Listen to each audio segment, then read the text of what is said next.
Okay, sige. I'll double check for you. Alright, thank you. Bye. Anong ginagawa mo dito?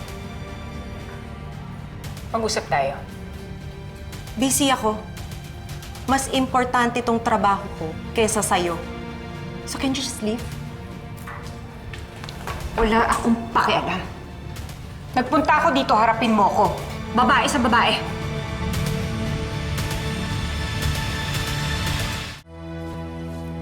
Nandito ka para i-confront ako. Pwede bang wag na? Wala akong oras para sa'yo. Gusto mo bumalik ka bukas? Baka nasa mood ako. Hindi kita boss. Hindi kita magulang para utusan ako. Babae ka lang ng asawa ko. Fine. Sige, mag-usap tayo. Let's talk. Ano? Paano mo nagawa sa akin to? Lumapit ako sa'yo para manghingi ng advice. Sinabi mo sa akin na hiwalayan ko yung asawa ko. Pinaniwala mo ako na it's for my best interest. Yung pala gusto mo lang masolo yung asawa ko, Chloe. Do you know why? Do you know why? Sa akin dapat si Bernard.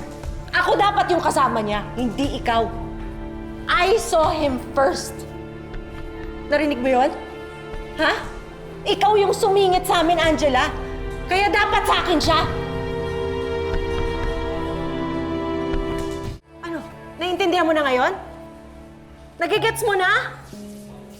Kung hindi mo nakilala si Bernard, edi dapat kami yung masaya ngayon. Kung hindi kita nakilala, wala sana akong kaibigan na mga agaw ng asawa ng may asawa.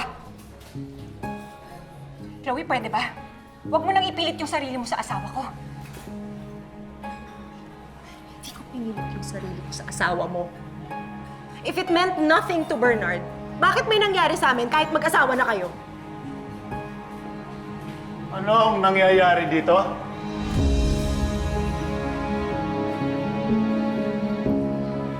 Ano? Bakit hindi ka makapagsalita? Natatakot ka na malaman ng lahat ng tao yung totoo? Nahihiya ka na malaman nila na ginawa mong pastime ang pagpatol sa mga may asawa?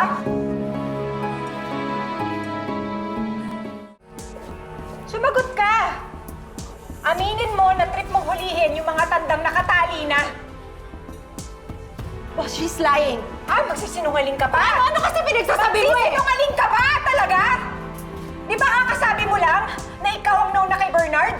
Hindi ko gagawin yon. Bakit ko gagawin yon? Kaibigan ko kayo. Tanga! Walang kaibigan na nanunulot ng asawa. Alam mo, Chloe, ayokong isipin na hanggang pagiging kabit ka na lang. Sinabi ko sa sarili ko na baka nga nagkamali ka lang ng taong nilapitan. Gusto kitang tulungan noon kasi naawa ko sa'yo dahil kaibigan kita. Hindi ko inakala na pati ako kaibigan mo. Hindi mo palalampasin. Grabe ka! Makinig ka sa akin. Makinig ka! Ikaw ang nang-agaw. Akin si Bernard. Ikaw ang nang-ahas!